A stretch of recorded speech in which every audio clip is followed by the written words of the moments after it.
오늘은요, 일꾼인가 구경꾼인가 라는 제목으로 같이 말씀을 나눌 텐데요.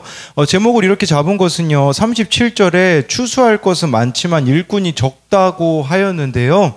예, 일꾼이 없는 게 아니거든요. 적다는 것은 구경꾼으로 그냥 멀리서 바라만 보고 있는 사람들이 많기 때문에 일꾼으로 나아가려는 사람이 없다라는 겁니다. 저는 이 제목을 지었을 때 떠오르는 책이요,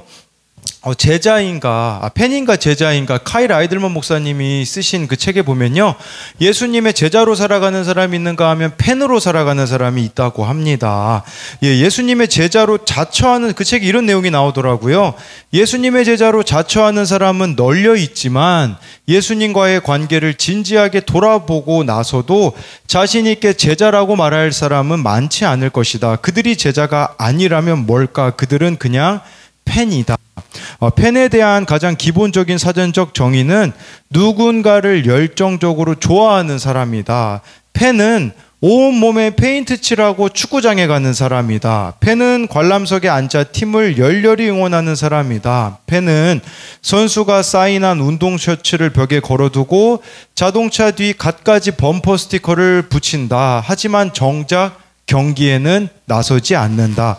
경기장에서 땀을 뻘뻘 흘리거나 달리거나 공을 차진 않는다. 선수들에 관해서는 모르는 게 없고 최근 기록을 줄줄이 꿰고 있지만 선수들을 개인적으로 알지는 못한다. 고함을 지르며 응원은 하지만 경기를 위해 희생은 하지 않는다. 게다가 응원하는 팀이 자꾸만 패하면 그렇게 좋아하던 마음도 식어지고 심지어 다른 팀으로 옮겨가기도 한다. 팬은 어디까지나 팬일 뿐이다. 연예 뉴스를 빠짐없이 본 어느 여자가 있었다고 해요. 피플 잡지가 발간되는 날이면 득달같이 달려가 구입한다. 그녀는 최근 할리우드를 떠들썩하게 만든 여배우의 열렬한 팬이다. 이 여배우의 출연 영화는 물론이고 출신 학교, 생일, 전 남자친구 이름까지 알고 있다. 한마디로 이 배우에 관해서라면 모르는 게 없다. 하지만 정작 개인적으로는 알지 못한다. 이 여자는 여배우의 열렬한 팬이지만 어디까지나 팬일 뿐이다. 예수님 주변에도 이렇게 팬이 많다고 해요. 팬은 일이 잘 풀릴 때는 예수님을 응원하지만 반대 상황에 이렇게 처하면요, 언제 그랬냐는 듯이 몸을 돌려 다른 선수에게 들러붙는 거죠. 이걸 우리가 기복신앙이라고 하잖아요. 내가 잘 되면 예수님은 예수님 되시는 것 같지만 내가 안 되면 예수님은 어디 계시냐라고 말하는 우리들의 모습이 있다라는 거겠죠. 예수님에 대해서도 알기만 하고 예수님을 위한 희생이 전혀 우리들의 삶에 없다면 우리는 제자가 아니라 팬, 구경꾼일 수 있다라는 것입니다. 팬들이 스타디움으로 우르르 몰려와 예수님을 응원하지만 그분을 진정으로 따르는 사람은 눈을 씻고 찾아봐도 없다라는 거겠죠. 저와 여러분들이요, 예수님에 대해서 알고 있는지 아니면 예수님을 만나고 있는 사람인지를 점검해 봐야 된다라는 것입니다. 정말 예수님을 날마다 저와 여러분들이 만난다면요, 일꾼이 제자가 될 수밖에 없겠지만 그냥 예수님에 대해서 지식적으로만 안다면 구경꾼이자 팬에 불과하다라는 것이에요. 그래서 오늘 두 가지로 일꾼은 어떤 사람인가, 제자가 어떤 사람인가 같이 살펴볼 텐데요. 첫 번째로요, 일꾼은 예수님을 따라 두루 다닙니다. 우리 35절을 같이 읽겠습니다. 시작. 예수께서 모든 도시와 마을에 두루 다니사 이시며 천국 복음을 전파하시며 모든 병과 모든 약한 것을 고치시니라. 예수님의 이걸 3대 사역이라고 하거든요. 35절에 보면요, 이 3대 사역이 뭐냐면요, 가르치시고 전파하시고 고치시니라. 이것이 예수님이 하셨던 세 가지 큰 사역이에요. 근데 이 순서가 중요합니다. 고침이 먼저가 아니에요. 가르침이 먼저입니다. 가르치고 전파하고 그 뒤에 고쳐지는 거예요. 근데 반대로 가면 어떻게 되어질까요? 고침이 먼저 오잖아요. 그러면 가르침하고 전파는 우리들에게 없어져요. 이렇게 생각하시면 쉬워요. 여러분들이 병이 있어요. 근데 병이 나았습니다. 그러면 어떨까요? 그러면 예수님을 떠나는 경우들이 너무나 많아요. 문제가 있습니다. 근데 예수님이 문제만 해결해 주세요. 그러면 예수님을 떠나는 사람들이 너무 많아요. 성경에 보면요, 병 고침은 받았지만 구원받지 못한 사람들이 있어요. 이걸 보셔야 돼요. 이 고침이 먼저 오게 되어지면 우리는 예수님을 떠나는 자들이기 때문에 예수님의 가르침과 그 복음을 전파하려고 하지 않는다라는 것이겠죠. 그러니 이 순서가 중요한 거죠. 그래서 우리가 먼저는요, 가르침을 받아야 됩니다. 그래서 우리가 매일 말씀 묵상을 하는 게 아니겠습니까? 여러분, 이 고침이 먼저 가게 되어지면, 제가 아까 서두에도 기도 시간에 이야기 드렸지만, 지금 미국에 있는 그 교회에서 일어나고 있는 일이 연합감리교회가 동성애를 인정을 했어요. 성경에는 동성애를 금지하고 있거든요. 그런데 우리가 금지하는 이유는 사실 뭐 동성애만 죄라고 이야기하지 않아요.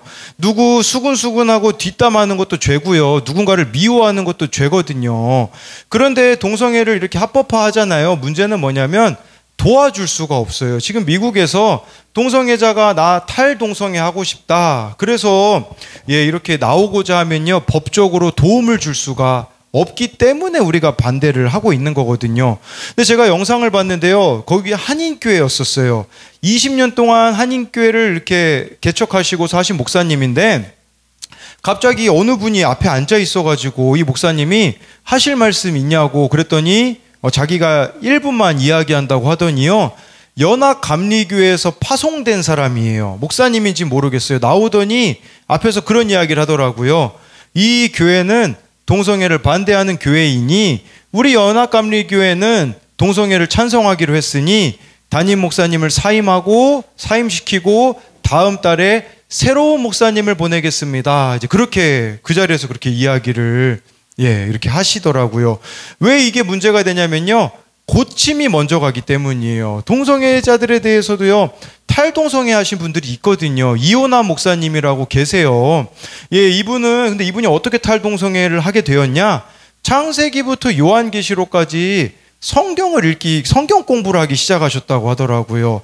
가르침이 먼저 가면요, 고침이 이루어지는 거거든요. 근데 고침을 먼저 가려고 하니까, 여러분, 동성애를 합법화하면 사람들이 말씀을 듣겠습니까? 누가 말씀을 듣겠습니까?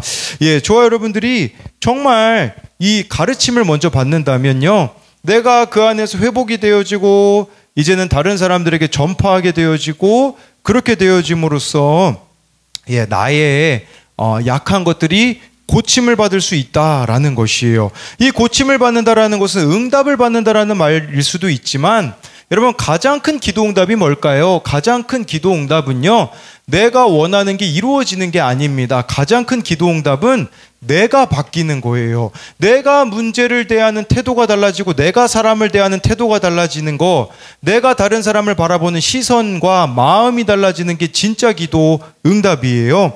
지난주에 우리 청소년 아이가, 저희 청소년부는요, 이 적용 질문을 이렇게 같이 나누게 시키거든요. 말씀이 끝나면. 어느 청소년 아이가요, 이런 나눔을 해주었어요. 교회 다니기 시작하게 돼서 바뀌게 된 생각인지 모르겠지만, 예전에 저는 공부 잘하는 친구들을 경쟁의 대상으로만 여기고 불편해했습니다. 친구들 중에는 의대에 가고 싶다라는 친구가 있었는데 솔직히 질투가 났었어요. 그런데 신기하게 지금은 그 친구가 열심히 공부를 해서 좋은 의사가 되면 저도 도움을 받을 수 있으니 오히려 응원하게 되는 관점으로 바뀌게 되었어요 라고 이 친구가 이야기를 해주더라고요. 교회 나온 지 한 달밖에 안 된 아이의, 여러분, 고백이에요. 이게 고침을 받는 게 아니겠습니까? 바로 말씀의 가르침을 받게 되어지고, 그것으로 인하여서 나의 시선과 마음이 달라지는 거죠. 그런데 우리가 예수님처럼 과연 두루 다닐 사람들입니까? 아닙니다. 나밖에 모르기 때문에요. 우린 다른 사람들에게 관심을 갖지 않기 때문에 두루 다니고 싶지 않을 겁니다. 만나고 싶은 사람만 만나려고 할 거라는 거죠. 그런데 예수님이 두루 다니셨다라는 것은, 예수님은 어디를 가셨죠? 이방인 지역에도 가시고, 사마리아에도 가시고, 기득권층이 있는 유대인들에게도 가시고, 스불론, 납달리, 갈릴리 지역까지 두루 다니셨다라는 거죠. 예수님은요, 가난한 자, 부자, 병든 자, 건강한 자, 배척받는 자까지 모든 자들을 찾아가셨다라는 거예요. 여러분, 우리가 두루 다닐 수 있는데 비결이 있거든요. 그게 뭔지 아십니까? 고난받으면 두루 다니게 됩니다. 우리 교회에도 자녀들 고난이 있으신 분들이 있어요. 이분들을 이렇게 말씀 양육을 하고 고백을 들으면요, 이런 고백들이 항상 나와요. 제 자녀가 저를 힘들게 하는 고난이 있으니 다른 자녀들이 보이기 시작했어요 라고 고백을 하시더라고요. 내 자녀의 힘듦 때문에 주님을 찾게 되어지니 다른 자녀들이 보이기 시작했다라는 거죠. 제가 어제 우리들 교회 그 양육교사 교육을 받으러 갔는데 그 교사 모임을 인도하시는 권사님이요, 한 가지만 보고 결혼했다고 하더라고요. 그 한 가지가 뭐냐면 학벌이었다고 하더라고요. 선을요 33번을 봤는데요, 34번째 남자가 학벌이 제일 좋아가지고 그 남자랑 결혼을 했대요. 미국에 이렇게 나오신 분이었던 거죠. 6개월 만에 후회하셨다고 하더라고요. 왜냐면요, 6개월 지나고 나서부터 막 욕을 내뱉고 폭행까지도. 그래서 남편한테 참 많이 맞으셨다고 이야기를 하시더라고요. 아버님이 사업을 남편에게 물려주셨는데 부도가 나게 하셨다고 합니다. 그 권사님은 이렇게 학벌만 보고 남편과 결혼했는데 그것으로 인하여서 남편 고난이 시작이 된 거죠. 정확히는 모르지만 어제 거의 100명이 넘는 그분, 저도 포함해가지고 앞에서 이렇게 그분이 말씀을 가르치실 수 있는 비결이 무엇이겠습니까? 남편 고난을 통해 다른 사람들이 보이기 시작했다고 합니다. 지금까지요 살면서 남편하고 결혼하면서 살면서 행복한 적이 한 번도 없었대요. 그런데 지금의 남편과 만약에 또 결혼하라고 한다면 결혼하겠다고 하시더라고요. 왜냐하면 남편의 고난을 통해서 깨닫지 못한 하나님의 말씀을 깨달았기 때문이라고 이야기를 하세요. 행복한 적은 없지만 거룩하게 사는 것이 기쁘기에 매일 말씀이 그렇게 설레인다고 하시더라고요. 지난 주일에는요, 또 이제 남편 얘기를 해주시더라고요. 남편이 설교 요약 좀 보내달라고 해서 1대지는 이거고 2대지는 이거고 이렇게 해서 보내줬는데 남편이 대지가 뭔지 모르더래요. 1대지, 지금 여기 오늘 말씀에 1대지가 일꾼은 예수님을 따라 두루 다닙니다 이거잖아요. 남편이 대지라는 그 단어를 모르는 거예요. 그래서 대지가, 설마 대지가 뭔지 모르냐고 이제 이 권사님이 물으니까 남편이 또 네이버에다가 대지를 쳐봤나 봐요. 대자연의 넓고 큰 땅이라고 이렇게 답변을 보냈다고 하더라고요. 학벌을 보고 결혼했는데 지금 되지도 모르는 그 남편이 얼마나 이 학벌 보고 결혼한 게 어리석었는지를 알겠다고 하시더라고요. 우리가 두루 다니며 예수님의 가르침을 받고 복음 전파하고 모든 병과 모든 약한 것을 고침받는 열쇠는요, 고난에 있습니다. 고난을 통해서 말씀의 가르침을 사모하게 되어지고 그렇게 깨달은 말씀을 전파하게 되어지면요, 전파하다 보면요, 나에게 있는 어려움과 약함은 더 이상 약하거나 어려움이 아니에요. 이게 고침을 받는 것이 아니겠습니까? 그러면 내 안에 치유가 일어나게 되는 거죠. 그렇게 되면요, 우리는요 두루 다니게 될 거예요. 이 사람도 만나고 저 사람도 만나고 그렇게 되어지는 것이죠. 그러니까 이 권사님이 그런 얘기를 하시더라고. 전도하기가 너무 쉽대요. 한 번은 이제 다른 지역에 가서 택시를 탔는데요, 뭐 기사 아저씨한테 막 이런 그런 전도 있잖아요. 뭐 세상에는 뭐 그런 전도는 안 통하고 그냥 그 기사 아저씨한테 그렇게 얘기했대요. 제가 이제 남편한테 맞아봤고요. 막 그런 얘기를 시작하면서 전도를 하니까 되어진다고 하더라고요. 그러니까 우리에게 있는 병, 약한 것을요, 먼저 말씀을 통해서 저와 여러분들이 이렇게 비춰보셔야 돼요. 말씀을 통해서 위로를 받고 회복이 된 다음에 전파하게 되어진다면 그것은 더 이상 문제가 아니라는 거죠. 그래서 이것에 대한 적용 질문은, 나에게는 어떤 고난이 있습니까? 그 고난으로 인하여 말씀을 묵상하고 적용하며 고침을 받고 있습니까? 예수님이 두루 다니셨듯이 내가 두루 다녀야 할 곳들은 어디입니까? 두루 다니기보다 가고 싶은 곳들만 가려고 하지는 않습니까? 예수님은 두루 다니셨대요. 사람을 가리지 않으셨다라는 뜻이에요. 그런데 우리는 사람을 너무 많이 가리고 있지 않는가를 묻는 겁니다. 두 번째로요, 일꾼은 예수님을 따라 불쌍히 여깁니다. 우리 36절을 같이 읽도록 하겠습니다. 시작. 무리를 보시고 불쌍히, 이는 그들이 목자 없는 양과 같이 네, 이 말씀 보니까요. 예수님이 왜 두루 다니셨는가? 무리를 불쌍히 여기셨기 때문이에요. 불쌍히 여기셨다라는 것은요, 창자가 끊어질 듯이 아파하는 것이라는 뜻입니다. 왜 예수님은 무리를 불쌍히 여기셨을까요? 목자 없는 양과 같이 그들이 고생하며 기진했기 때문이라는 거죠. 이런 목자 없는 양같이 고생한다라는 것은 무슨 뜻일까요? 발에 힘이 빠지고 부르튼 상태, 나무 껍질에 닫혀 살같이 벗겨진 상태예요. 이것이 목자 없는 양의 모습입니다. 여러분, 양은 깨끗해 보이지만요, 가까이 가서 보면요, 지저분한 동물입니다. 스스로 깨끗하게 할 줄도 모르고요, 방향 감각도 없습니다. 길치입니다. 목자 없이는 아무것도 할 수 없는 존재가 양입니다. 예. 우리는 누구를 불쌍히 여겨야 되겠습니까? 목자 없는 인생, 하나님 없는 인생을 불쌍히 여겨야 되는데, 근데 우리의 문제는 뭘까요? 그들을 부러워한다라는 것이에요. 하나님 없는데 돈 많은 사람 부러워하고, 하나님 없는데 성공한 사람을 부러워하고, 하나님 없는데 유명한 사람을 부러워한다라는 것이죠. 어제 그 양육교사 강의해 주시던 권사님이 그런 질문을 던지시더라고요. 이 말씀을 통해 죄를 깨닫는 큐티를, 내 죄를 보는 그 큐티를 깨달은 게 가격이 얼마나 되느냐라고 물으셨다고 해요. 예, 그래서 구속사를 깨달은 것이 얼마짜리 가치냐라고 물었을 때, 예, 이분이 50억짜리라고 하시더라고요. 왜 50억짜리라고 했냐면 남편이 빚을 38억을 졌거든요. 그러니까 그 38억보다 많은 돈인 50억을 이야기하신 것은 이 남편이 그렇게 속을 썩여줬기 때문에 내 죄를 보게 되었기 때문에 그 가치가 남편이 빚진 것보다 가치가 크다라고 고백을 하시더라고요. 여러분, 예수님이 여러분들의 삶의 목자가 될 수밖에 없는 환경이 진짜 축복입니다.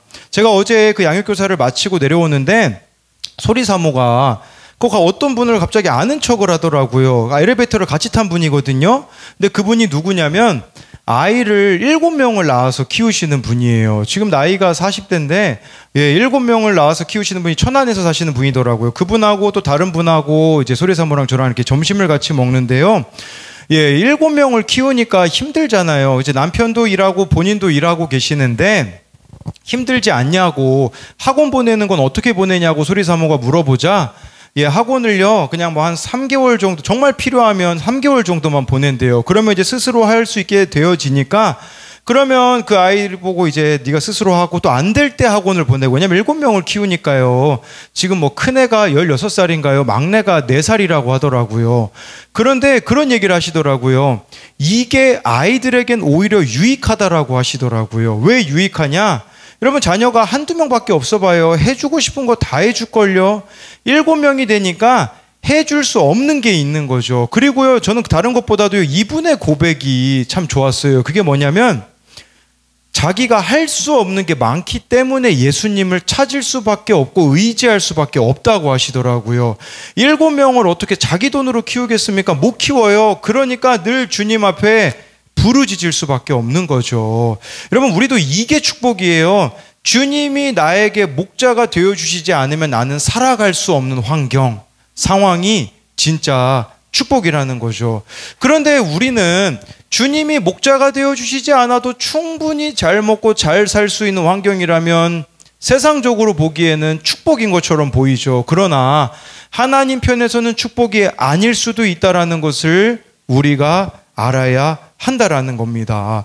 우리에게 정말 필요한 분은 하나님입니다. 목자가 없으면 양은요, 꼼짝도 못합니다. 목자 없이는 꼼짝도 못하는 게 바로 우리들이라는 거예요. 하나님이 없으면요, 여러분 안에 있는 미움, 원망, 중독 어떻게 우리가 이겨낼 수가 있겠습니까? 성경에요, 그 낭망이라는 단어가 있거든요. 이게 원어로 무슨 뜻이냐? 뒤집힌 양이라는 뜻이에요. 여러분, 이 낭망이 뒤집힌 양이래요. 양을 뒤집어 보잖아요. 어떤 일이 벌어질까요? 제가요, 그 은행나무길에서 이제 뛰거든요. 자주 뛰는데 매미가 이렇게 뒤집어져 있는 걸 봤거든요. 뒤집어 있잖아요. 그럼 어떻게 되냐? 그냥 죽는 거예요. 아무리 뭐 날개짓 해도 다시 못 뒤집어요. 양도 마찬가지예요. 뒤로 눕잖아요. 아무것도 하지 못해서 독수리가 나중에 쪼아 먹히고 죽어요. 그게 낭망이에요. 낭망이라는 것은 무슨 뜻이냐? 자기 힘으로 일어설 수가 없어요. 예, 우리에게 필요한 것은요, 돈도 지식도 아니고 바로 목자라는 것이겠죠. 예수님은 나는 선한 목자다라고 하셨기 때문에 우리 또한 예수님을 목자로 삼고 살아가야 되며, 동시에 예수님이 여러분들의 삶의 목자가 되시면 어떤 일이 벌어질까요? 우리 또한 목자 없는 양들을 찾아가 목자가 되어주는 거예요. 여러분, 예수님은요, 교사라고 하시지 않았어요. 선생님이라고 하지 않으셨어요. 목자라고 하셨다라는 것을 기억해야 돼요. 사도 바울이요, 고린도전서 4장 15절에 뭐라고 했냐면요, 이런 말씀을 전했어요. 그리스도 안에서 1만 스승이 있으되 아버지는 많지 아니하니, 그러면서요, 내가 복음으로 너희를 낳았도다. 아버지 목자가 되려는 사람은 여러분 없어요. 많지 않다라고요. 스승은 많대요. 스승이라는 게 무슨 말일까요? 가르치려고만 하는 거예요. 신앙도요, 자꾸 입으로만 가르쳐요. 그래서 이거 하셔야 됩니다, 저거 하셔야 됩니다, 그러면 안 됩니다. 자꾸 우리는 선생님이 되려고 하거든요. 선생님은요, 상대방의 어려움을 헤아리지 못합니다. 지금 여러분들과 관계가 불편한 사람이 있을 거예요. 왜 불편한 줄 아세요? 선생님이 되려고 하기 때문이에요. 내가 목자가 되려고 하잖아요. 그러면 이 관계는 불편해질 수가 없는 것이에요. 선생님이 되려고 하기 때문에요, 관계 회복이 안 이루어지는 거죠. 선생님이 된다라는 것은요, 상대방 수준으로 내려가기가 불편한 거예요. 그러나 목자는 양의 수준까지 내려가요. 예수님이 어떻게 죽으셨죠? 십자가에서 발가벗긴 채로 6시간 동안 물과 피를 쏟으신 게 목자 되심을 보여주신 게 아니겠습니까? 이 예수님의 인생은요, 말구유에서 시작해서 십자가로 마치셨습니다. 그게 무슨 뜻일까요? 안 그래도 낮은 모습으로 오셨는데 더 낮게 죽으셨다라는 것은 상대방으로 내려가는 수준까지 이르는 자가 바로 진정한 목자라는 것이죠. 어느 청년이 저에게 엊그제 이런 연락이 왔어요. 목사님, 제가 다시 교회에 다녀도 될까요? 자기 자신이 생각하기에 자기가 속만 썩이는 것이 미안한 마음이 들었나 봅니다. 그러면서 제가 그래서 통화를 해보니까 울면서 그냥 제가 목사님 속만 썩이는 것 같은데 저 같은 사람이 교회 다녀도 될까요? 라고 물어봐서 당연히 그래도 된다라고 이렇게 이야기를 해줬거든요. 근데 이런 이야기를 해주는데 제 안에 찔림하고 이런 물음이 저에게 던져지더라고요. 나는 진짜 목자로 살아가고 있는가? 제 말은 저는 상대방 수준으로 내려가는 것을 힘들어하고 있기 때문에 불편한 사람들이 참 많다라는 생각이 들었습니다. 선생님이 되어서 사람들에 대해서 평가만 내리지 그들을 위해서 십자가를 질 생각은 저에게 없는 모습을 보게 되어지는 것이죠. 엊그제 김지은 집사님 큐티 나눔인데요, 예레미야 4장 14절, 예루살렘아 내 마음의 악을 씻어버리라, 그리하면 구원을 얻으리라, 내 악한 생각이 내 속에 얼마나 오래 머물겠느냐, 이 말씀을 가지고 묵상한 내용입니다. 내가 씻어야 하는 죄는 나는 일명 K 장녀다, 어렸을 때부터 부모님이 없을 때 동생을 잘 돌봐야 된다라는 등 더 책임감 있는 행동들을 요구받았다. 그러다 보니 내 안에는 동생을 향한 수직 관계가 생겨나서 수시로 지시하거나 잔소리를 하게 되었다. 전에는 그 정도가 더 심했고 지금은 많이 고쳐졌다고 생각하나 그러고 싶을 때가 있다. 오늘도 나는 그런 마음이 들었고, 그런 내게 주님께서 마음이 강팍하고 쉽게 분노하는 연약함을 가졌으니 주님께 그것을 덮어달라고 하여라라고 하신다. 분명 내가 몇 년 일찍 태어났을 뿐 동생 역시 내게 존중받아야 되는 존재인데 너무 잔소리를 하고 싶어한다. 그러면서 괄호에 이렇게 썼더라고요. 진짜 어쩔 때는 내가 너무 재수없다, 이제 이렇게 썼는데요. 연애하면서도 나는 신앙적 잔소리를 일삼았다. 다른 것에 대해서는 그렇게 크게 생각이 없었는데 신앙생활만큼은 이렇게 해야지 저렇게 해야지 하는 말들을 자주 하였다. 그래서 상대방의 마음을 상하게 할 때가 많았다라고 이렇게 이야기를 하면서 이 모든 일에 밑바탕에 깔려있는 마음은 상대방을 존중하지 못하는 마음, 내가 너보다 나아라는 마음인 것 같다. 잔소리하고 지시하는 특권을 누가 내게 준 적이 없다. 그런 말투, 그런 식의 태도는 사람을 질리게 하고 압박할 뿐이다. 북미 원주민 속담에 이런 말이 있다고 한다. 그 사람의 신발을 신고 1마일을 걸어보기 전까지는 그 사람을 판단하지 말라. 저번에 신혜라 집사님의 설교를 들었는데 집사님도 신혼 때 차인표 집사님에 대해서 하나님께 이런저런 불만과 원망을 털어놓았다고 한다. 그때 주님이 주셨던 말씀은 너나 잘해라. 너무 선명하게 들렸다고 하신다. 오늘 내가 생각해야 하는 것이 바로 이것이다. 너나 잘하자인 거죠. 뭘 이야기하고자 하는 거냐면요, 우리는 본성적으로 누군가를 지적하고 싶은 마음들이 있다라는 거예요. 그런데 그런 지적으로는 상대방이 절대 변하지 않아요. 무엇이 상대를 변하게 하는 줄 아십니까? 인내입니다. 기다림입니다. 근데 우리는 이 기다림을 못 참기 때문에 말로만 선생이 되려고 할 때가 너무나도 많다라는 것이죠. 우리 계속해서 37절, 38절을 보도록 하겠습니다. 시작. 이에 제자들에게 이르시되 추수할 것이 많되 추수할 일꾼들을 보내주소서 하라 하시니, 예수님이 제자들에게 추수할 것은 많되 일꾼이 적다고 하셨습니다. 이것은 예수님 당시에만 해당되는 일일까요? 아닙니다. 지금 우리가 살고 있는 시대도 포함이 됩니다. 추수할 것은 많아요. 하지만 하나님께 충성된 일꾼들이 없습니다. 여러분, 일꾼들이 진짜 없는 걸까요? 아니에요. 구경꾼들이 많기 때문입니다. 우리 교회에도 일할 사람이 없는 걸까요? 아닙니다. 그냥 구경꾼으로만 머물고 싶은 사람들이 많기 때문이에요. 남기훈 목사님, 소망의 교회 남기훈 목사님이요, 이 본문을 가지고 이런 이야기를 하시더라고요. 일꾼이 없지 않습니다. 일꾼이 없는 것은 할 것을 하지 않고 해야 하지 말 것을 할 것을 하는 사람 투성이기 때문입니다. 말이 좀 어렵죠.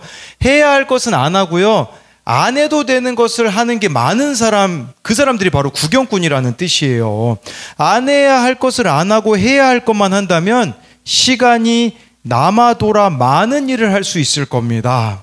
그러나 안 해야 할 것에 시간과 내 삶을 쓰는 사람들이 너무 많기 때문에 일꾼이 없다고 하시더라고요. 여러분, 구경꾼들은 바쁩니다. 뭐에 바쁩니까? 자기 일에 바쁩니다. 자기를 위한 시간, 자기를 위한 물질 어떻게 쓸지, 취미생활, 나만을 위한 그것에 바쁘기 때문에 주님을 위하여서 낼 시간이 없는 것이라고 볼 수가 있는 거죠. 우리 교회에 그 남자 구역이 이제 하나밖에 없었는데, 이제는 그 구역을 우리 김병호 안수지사님께 맡기고 저는 이제 어제 새롭게 남자 구역을 만들었습니다. 안수지사님이 이제 구역장님이 되실 때 저에게 이런 이야기를 해주셨어요. 그것은 뭐였냐면, 이제 취미 생활을 접어야겠네요. 이제 이렇게 이야기를 하시더라고요. 저는 이 고백이 참 귀하다는 생각이 들었어요. 여러분, 이게 하나님의 일꾼이 되는 게 아니겠습니까? 곰곰이 여러분들의 삶을 돌아보십시오. 시간이 없는 게 아니에요. 마음이 없는 겁니다. 이걸 아셔야 돼요. 지금 내 마음이 어디로 향하고 있습니까? 하나님 앞에서 날마다 내 마음의 점검을 하지 않으면요, 우리 마음은요, 세상에 흘려 떠내려 갈 수밖에 없다라는 것이에요. 여러분, 우리 모두는요, 나에게는 너무 관대합니다. 나를 위해서는 무엇인가를 자꾸만 합니다. 그런데 하나님을 위해서는 너무나 인색합니다. 이게 바로 구경꾼이에요. 그러나 여러분, 일꾼은 어떤 사람입니까? 하나님을 위해서는 너무 관대합니다. 최선의 것을 드리려고 합니다. 일꾼은요, 자신은 없습니다. 자기 자신이 없다라는 거죠. 이것이 바로 일꾼인 거죠. 이런 일꾼들을 통해서요, 하나님은 여전히 일하고 계시고, 지금도 그 일꾼들을 통하여서 이 땅 가운데 하나님을 모르는 자들에게 복음이 전파되기를 원하신다라는 거죠. 저와 여러분들이 가정에 이 제자, 일꾼만 된다면 여러분들의 가정은 살아나실 수 있습니다. 이 순복음 아름다운 교회도 마찬가지입니다. 일꾼, 제대로 된 일꾼 한 사람만 있다면 그들이 속한 구역이 살아나게 되어질 것이고, 이런 일꾼이 교사로 섬기게 되어진다면 바로 그 자리가 살아나게 되어진다라는 것이겠죠. 정말 추수할 것이 여전히 많잖아요. 지금 여러분 추수할 것이 너무 많지 않습니까? 제가 어제 만난 분이요, 아산 음봉에서 우리들 교회를 다니시더라고요. 아산 분이신데 제가 어제 우연히 만났는데, 이제 그분이 어떤 분이었냐면, 한번 제가 아산고등학교 갈 때 어느 분이 창문을 열어가지고 저한테 인사한 적이 있어요. 처음 보는 분인데 알고 보니까 그분이더라고요. 근데 그분이 그런 이야기를 하시더라고요. 정말 우리 교회가 이렇게 구속사 방향으로 나아가면 올 사람들이 너무 많다고 그런 이야기를 하시는데, 근데요, 그게 중요한 게 아니라, 누가 올지 안 올지가 중요한 게 아니라, 진짜 중요한 게 뭔지 아십니까? 내가 일꾼이 되시면 돼요. 내가 구역에서 일꾼이 되고요, 주어진 자리에서 일꾼으로 살아간다면, 사실 우리들 교회 사람이 아니더라도요, 엊그제는 저에게 또 어느 분이 전화가 왔어요. 여기 순복음교회냐고, 그렇다고, 여의도 순복음교회를 다니시는 분인데 이쪽으로 좀 교회를, 그런 전화 되게 많아요. 여러분 순복음교단에도요, 오고 싶어 하는 사람들이 많아요. 그런데 우리가 주님 앞에 일꾼이 되어야 누구를 보내주시지, 사람들을 맡겨주시는 거예요. 여러분 사람은요, 우리가 전도해서 데리고 오는 것 같지만 아니에요.